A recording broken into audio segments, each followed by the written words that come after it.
What's up, everyone? Welcome into another week of Bleacher Talk. It's been an exciting football season so far. I know we've been talking a lot about that, but Spurge missed out on the high school football festivities, but I would say it was for a good reason. Spurge, we're supposed to talk about football, but give us a quick glimpse of what your Friday night looked like. Yeah, driving out to LA, got to see the Diamondbacks take on the Dodgers. Diamondbacks beat down the Dodgers Saturday night. 11-2, crazy game. Kershaw gets bounced. So in a bit of a baseball mode the last two Friday nights now, I've been with the Diamondbacks. So looking forward to getting back out on the sidelines this coming week. But it's been a blast kind of just watching the games from different live streams and following along with everybody in the media space on Twitter rather than being on the sidelines. It's a different view, but a lot of fun still.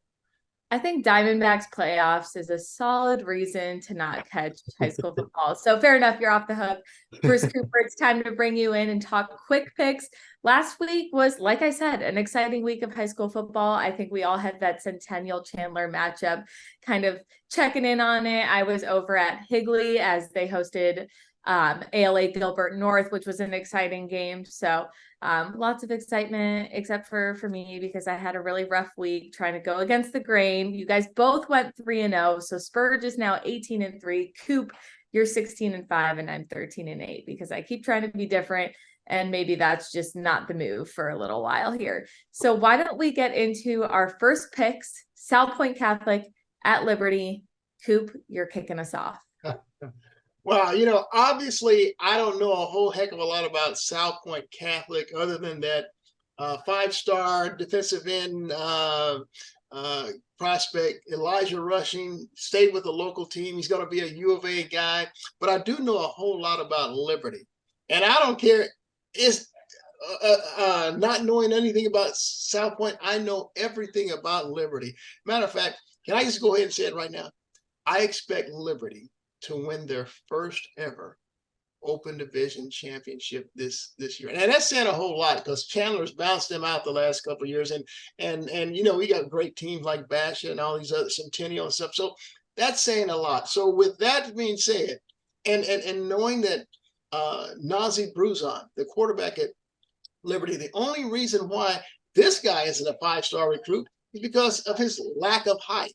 If he were like 6'3", he'd probably be the number one recruit in the state, But I just think that they're too much. That transfer running back John Wilson from Las Vegas, and you have Braylon Gardner. Seems like he's catching touchdown bombs every week. I can't go against the Liberty Lions. Matter of fact, I'm going to take them to win convincingly, 55-25. Coop, I like your take. I've got some news for you, though, and this is a shameless plug to the recruiting roundup, which you can find on sports360az.com. Elijah Rushing has decommitted from the University of Arizona as of yesterday. So as we're recording this, he decommitted on Sunday night. A fellow teammate of his decommitted earlier in the week, Keona Wilhite. Two really talented Lancers football players over there. So yeah, I know, breaking news if you haven't heard.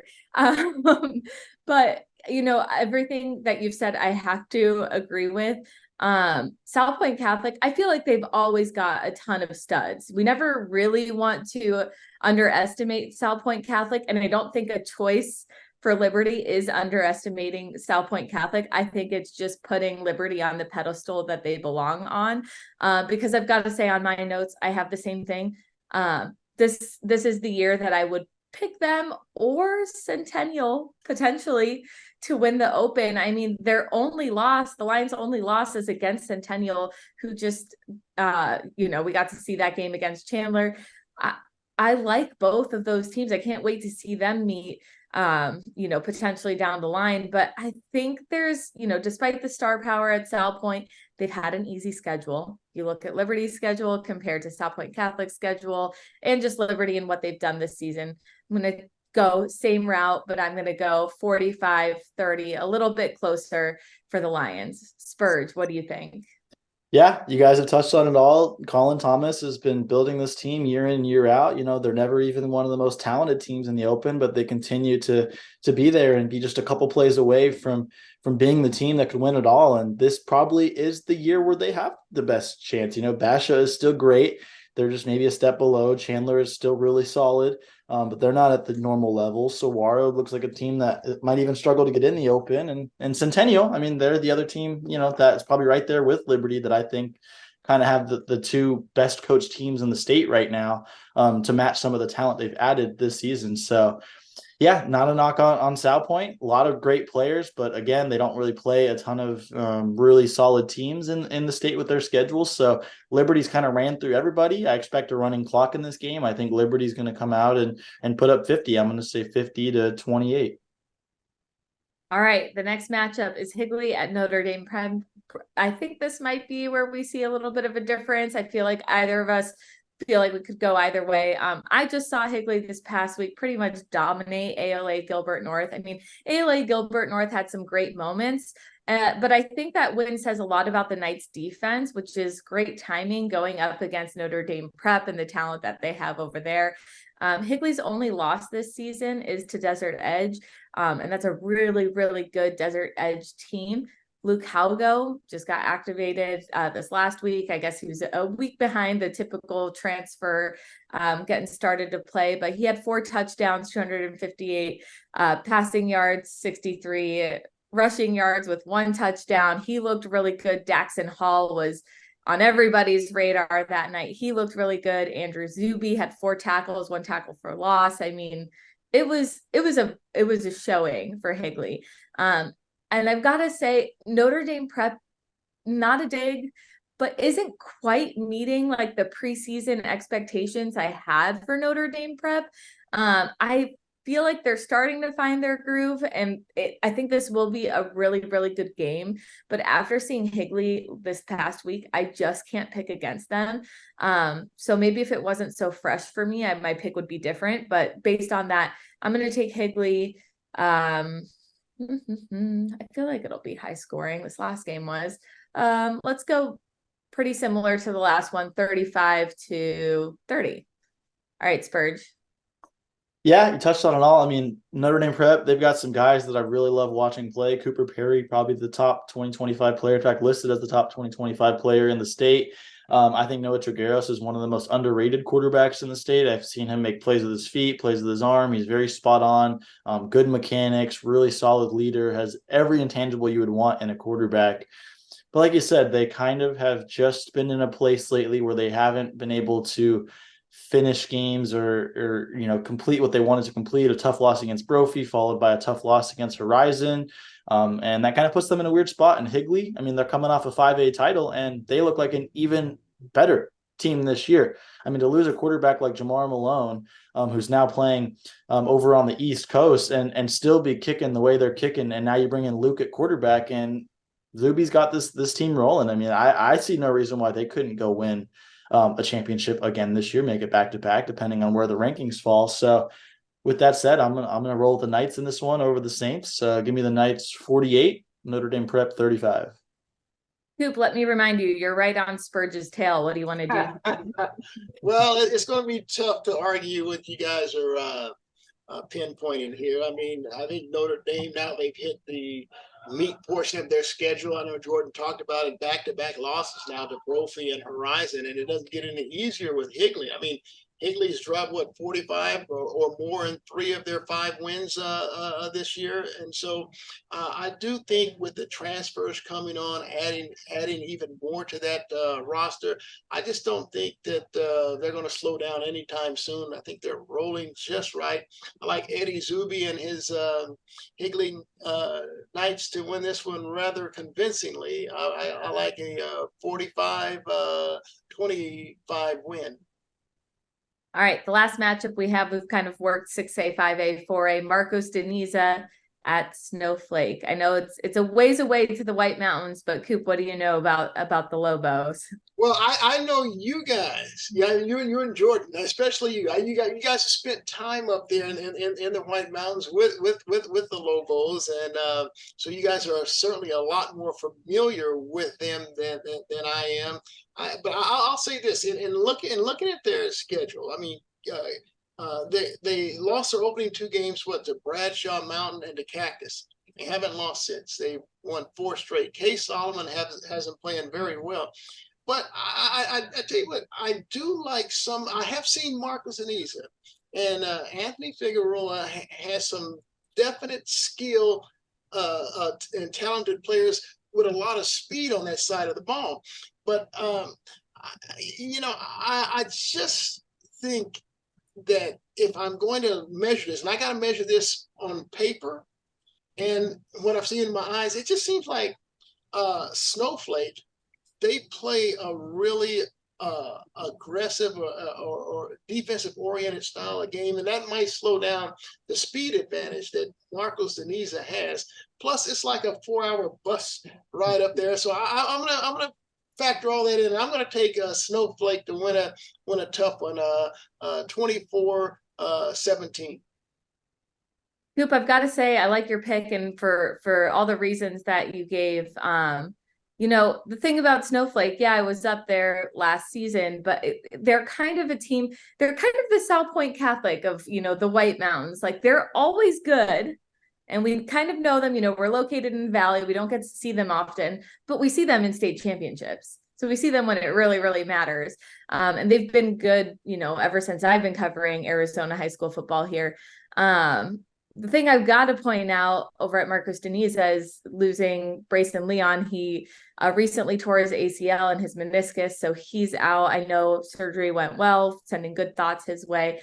He was like the standout guy that I saw when I watched Marcos Deniza in week 1 against Yuma Catholic. And I think my pick, truthfully, would be different. With Brayson Leon still in the picture. I don't have much more to add on top of what you said, Coop, but I think without Brayson and Marcos Deniza probably trying to find their groove a little bit again after losing him, I've got to take Snowflake. They're both 4-2. I think that they've had pretty equal schedules. So that's my reason that I'm going to take Snowflake, and I am going to go 21-17. All right, Spurge, here's your chance to just convince us you're the reigning potential champ. I guess no movement this week. I mean, you both touched on it all. Brayson Leon was, a great quarterback. And so we wish him, a good recovery. And, the Marcos Deniza offense kind of rolls with him. I love what Coach Figueroa has done with the program. They're really coming back to prominence. They're a team that we're going to see in the postseason and potentially make a little tiny run in the postseason as well. So we're not going to hear the last of this team, but Snowflake, K. Solomon, they have a championship pedigree. Even moving up from 3A to 4A, they just continually find themselves. Like you said, we're going to see them at Sun Devil Stadium most years. We might not see them during the regular season because of where they're located, but when it matters most, they're usually there the last 4 or 5 years. So I'm going to take the Lobos in this one. I'm going to say 28-17. All right, everyone. Sorry for a really boring segment where we all agree on things, but that's just the way Bleacher Talk and Quick Picks roll sometimes. I think we'd like to be proven wrong sometimes, but anyway, stick around. When we come back, we'll have a little bit of mic'd up and some record-breaking moments.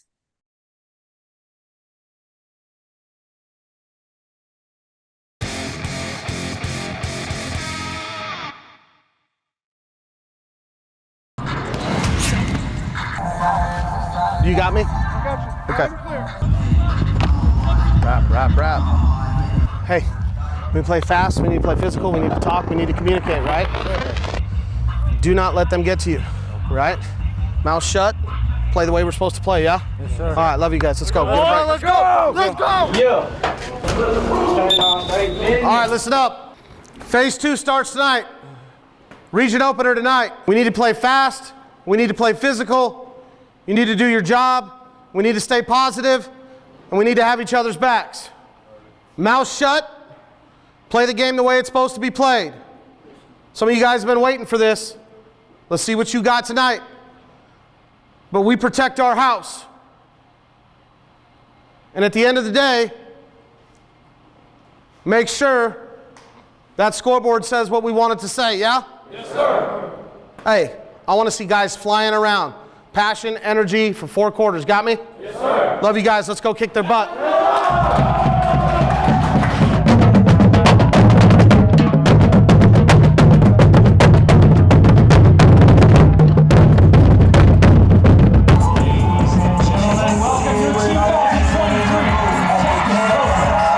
they're gonna go tempo, right? So you don't even need to look at me. You know what to get them in. Yeah.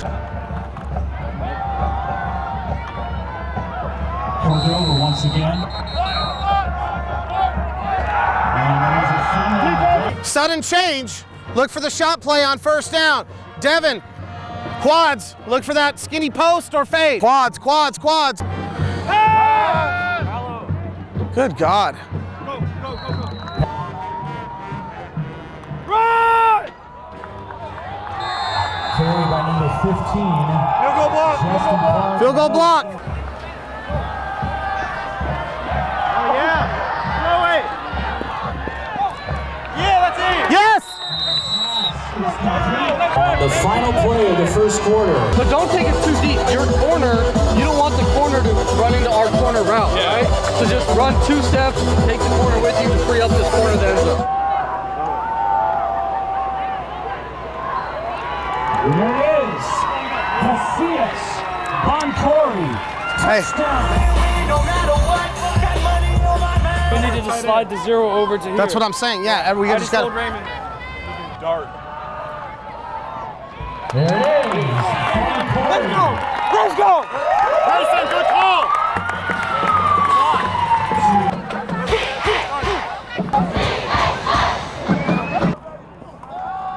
Step up, step up.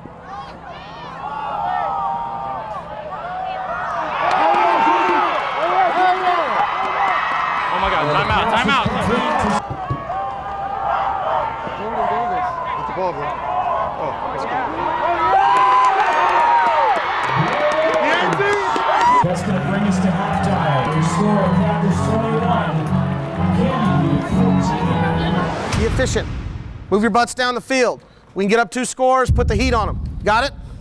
All right. Hey, I want energy in the second half. Energy.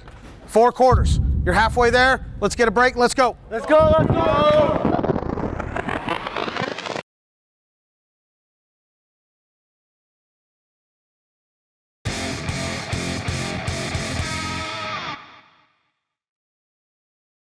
It means a lot because this is my son's only 4th year of football.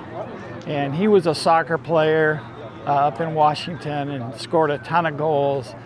But for him to break a guy like Christian Kirk, who plays for the Jaguars, to break his touchdown record and his yards record, I mean, that's huge, you know? And we're looking forward to going down to the University of Arizona next year and playing for Coach Jed Fish. It's felt like a relief, a lot of weight off my shoulders all week. Everyone's been talking about my records and everything I'm gonna break, but all really matters is if we're gonna come and win. And we didn't get that done, but I mean, I'm glad I could break the records in front of my friends and family, but you know, everyone wants to win. I don't want to put words in your mouth, but you say relief. Is that because now you've done it and you can kind of just play, or what's the mindset now? This week wasn't a lot of fun because I had so much on my shoulders, so now I can just go and have fun and play. And I think I sealed myself as, I don't like to say this, but I think I'm the greatest receiver in high school football in Arizona ever. So it just feels a relief to be in the names of those big NFL guys. Football have any significance in your hands right Yeah, now? this is the one he broke the yards on tonight. Yeah, he actually went over 4,000 yards for a career. You're going to send Christian Kirk a DM and let him know who's boss? Yeah, I maybe, but let's see if he'll respond.